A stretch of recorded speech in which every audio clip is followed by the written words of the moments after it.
তো শিক্ষার্থীরা, এখন আমরা দেখব ভেক্টরের এই সমস্যাটির সমাধান। তো এখানে কি বলা হয়েছে দেখো, ত্রিভুজ A B C A D A B এর মধ্যবিন্দু এবং বিসি সমান্তরাল ডিই হলে ভেক্টরের সাহায্যে প্রমাণ করো যে ই এস এর মধ্যবিন্দু। অর্থাৎ এখানে বলা হয়েছে এ বি সি ত্রিভুজের ডি হচ্ছে এ বি এর মধ্যবিন্দু এবং এই বিসি রেখার সমান্তরাল হচ্ছে ডিই রেখা। তাহলে ই হচ্ছে এস এর মধ্যবিন্দু, এটা আমাদের প্রমাণ করতে হবে। তাহলে চলো সমাধানটি করা যাক। তো এখন আমাকে প্রথমে চিত্রটা আঁকতে হবে। তো প্রথমে এরকম একটা চিত্র আঁকলাম আমরা, এ বি সি আর ডিই এই চিত্রটা আঁকলাম, সাথে আমরা এক্সট্রা জি বিন্দুটা নিয়ে নিছি। এটা কেন, এটা আমরা সমাধানটা দেখলে বুঝতে পারবো।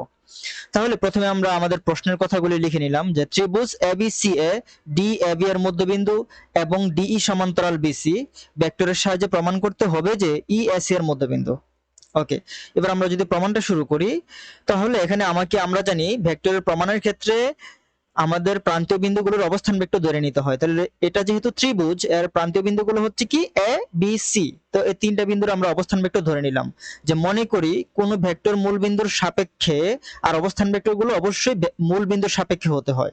এই কারণে আমরা লিখলাম মনে করি কোন ভেক্টর মূল বিন্দুর সাপেক্ষে এ বি ও সি বিন্দুর অবস্থান ভেক্টর যথাক্রমে ছোট হাতের এ বি ও সি এবং জি হলো এস এর মধ্যবিন্দু। এই যে দেখো, আমরা অতিরিক্ত একটা জি নিয়েছিলাম, এটাকে আমরা কি ধরে নিলাম, এ এবং সি বিন্দুর মধ্যবিন্দু হচ্ছে জি।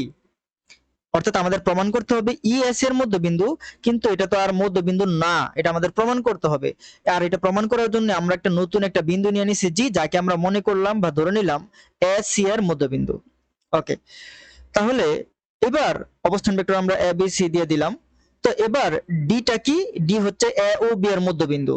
আর আমরা এরকম দুইটা প্রান্তীয় বিন্দুর মধ্যবিন্দুর অবস্থান ভেক্টর নির্ণয় করার ক্ষেত্রে আমরা জানি প্রান্তীয় বিন্দুগুলোর অবস্থান ভেক্টরের যোগফলকে 2 দ্বারা ভাগ করলেই মধ্যবিন্দুর অবস্থান ভেক্টর নির্ণয় হয়। তাহলে আমরা কি লিখতে পারি, ডি এর অবস্থান vector A plus B by 2, অর্থাৎ প্রান্তীয় দুইটার অবস্থান ভেক্টরের যোগফলকে 2 দ্বারা ভাগ, যেহেতু ডি হচ্ছে এ বি এর মধ্যবিন্দু। ওকে, একইভাবে জি ও কি আমরা ধরে নিলাম এ আর সি এর মধ্যবিন্দু। তাহলে জি এর অবস্থান ভেক্টর একইভাবে আমরা লিখতে পারি এ প্লাস সি বাই 2, যেহেতু জি হচ্ছে এ সি রেখার মধ্যবিন্দু, এটা আমরা ধরে নিছি। তো এবার এই ডিজি রেখাটার অবস্থান ভেক্টর যদি আমরা নির্ণয় করি, আমরা জানি কোন একটা রেখার অবস্থান ভেক্টরের ক্ষেত্রে দ্বিতীয় বিন্দুর অবস্থান ভেক্টর হয় আগে মাইনাস দিয়ে প্রথম বিন্দুর অবস্থান ভেক্টর। তাহলে ডিজি রেখার অবস্থান ভেক্টর আমরা কি লিখতে পারি, জি বিন্দুর অবস্থান ভেক্টর মাইনাস ডি বিন্দুর অবস্থান ভেক্টর, কারণ জি বিন্দু হচ্ছে পরে, এই কারণে তার অবস্থান ভেক্টর হবে আগে মাইনাস ডি বিন্দুর অবস্থান ভেক্টর। তাহলে জি বিন্দুর অবস্থান ভেক্টর আমরা আগে নির্ণয় করে রাখছি a প্লাস সি বাই 2, এটা আমরা লিখলাম, এবং ডি বিন্দুর অবস্থান ভেক্টর হচ্ছে a প্লাস বি বাই 2।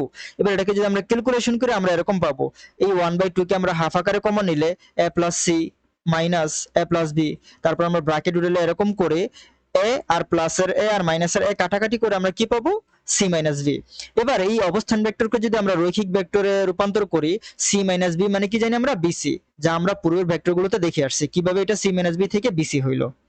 ওকে, তো এবার আমরা যদি দিকটা উঠাইতে চাই তাহলে আমাকে কি করতে হবে, মডুলাস করতে হবে। তাহলে ডিজি এবং বিসি এগুলোকে আমরা মডুলাস বা পরমাণুর ভিতরে রাখলাম, এটা দিক আর মডুলাস কাইটা গিয়া আমাদের শুধু কি প্রমাণ হয়ে গেল, ডিজি সমান সমান হাফ বিসি। আর এরকম প্রমাণের ক্ষেত্রে আমরা জানি ডিজি এবং বিসি রেখা সমান্তরাল হয়। এটা কেন সমান্তরাল, এই ব্যাখ্যা আমাদের পূর্বের ভেক্টর ভিডিওগুলোতে আছে, তো সেই ব্যাখ্যা আমরা আর দিলাম না। সুতরাং আমরা সরাসরি লিখে ফেললাম ডিজি সমান্তরাল বিসি। এবার এই ডিজি রেখাটা বিসি এর সমান্তরাল হলো, কিন্তু আমাদের প্রশ্নে আবার এই ডিই রেখাটাও বিসি এর সমান্তরাল, এটা আমরা এখানে লিখব যে আবার ডিই সমান্তরাল বিসি, যেটা আমাদের দেওয়া আছে প্রশ্নের মধ্যেই।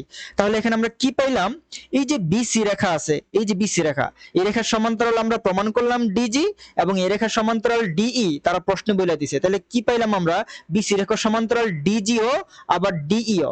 কিন্তু আমরা যদি একটা জিনিস খেয়াল করি, এই ডিজি এবং ডিই দুইটা কি একই বিন্দু ডি বিন্দু থেকে উৎপন্ন হয়েছে না? তাহলে একটা বিন্দু থেকে উৎপন্ন দুইটা রেখা কি অপর কোন রেখার সমান্তরাল হইতে পারে? পারে না। হ্যাঁ, কেন পারে না? কারণ এক বিন্দু থেকে উৎপন্ন একটা রেখাই শুধু অপর আরেক তৃতীয় রেখার সমান্তরাল হইতে পারে, একাধিক রেখা কখনো আরেকটা রেখার সমান্তরাল হতে পারে না। তাহলে আমরা লিখতে পারি কি, যে কিন্তু একই বিন্দু ডি হতে উৎপন্ন একাধিক রেখা ডিও ও ডিজি রেখা একই রেখা বিসি এর সমান্তরাল হতে পারে না। অর্থাৎ ডিই এবং ডিজি এই দুইটা রেখা একটি রেখা বিসি এর সমান্তরাল হইতে পারে না, কারণ কি এই দুইটা রেখা একটা বিন্দু থেকে উৎপন্ন হয়েছে। তাই আমরা বলতে পারি কি, কিন্তু সমান্তরাল হইতে পারে না আমরা জানি, কিন্তু আমরা তো এখানে প্রমাণ করে ফেলছি যে সমান্তরাল। ডিজি ও বিসি এর সমান্তরাল, ডিই ও বিসি এর সমান্তরাল, তাহলে কি আমরা অসমান্তরাল বলতে পারবো না? তাহলে আমরা ডিই এবং ডিজি কে বিসি এর অসমান্তরাল বলতে পারবো না। আবার আমরা জানি একই বিন্দু থেকে উৎপন্ন রেখা সমান্তরাল হইতেও পারে না। তাহলে আমরা কি কোন বিষয়ে উপনীত হইতে পারি? আমরা এটা বলতে পারি যে তাহলে ডিই এবং ডিজি দুইটা ভিন্ন রেখা না, তারা একই রেখা। তাহলে এটা আমরা এখানে লিখলাম, অর্থাৎ ডিই ও ডিজি অভিন্ন রেখা, অর্থাৎ এরা একই রেখা, যেহেতু আমরা সমান্তরাল প্রমাণ করে ফেলছি। তাহলে ডিই এবং ডিজি যদি একই রেখা হয়, তাহলে জি বিন্দু আর ই বিন্দু কি ভিন্ন? না, ই বিন্দুটা অবশ্যই জি বিন্দুতে পতিত হবে। আর জি যেহেতু আমরা এস এর মধ্যবিন্দু ধরে নিয়েছি, তাহলে ইটাও এস এর মধ্যবিন্দু হয়ে যাবে, কারণ ই আর জি একই বিন্দু আমরা প্রমাণ করে ফেললাম। তাহলে এটা আমরা লিখলাম, ফলে ই বিন্দু জি বিন্দুর উপর পতিত হবে।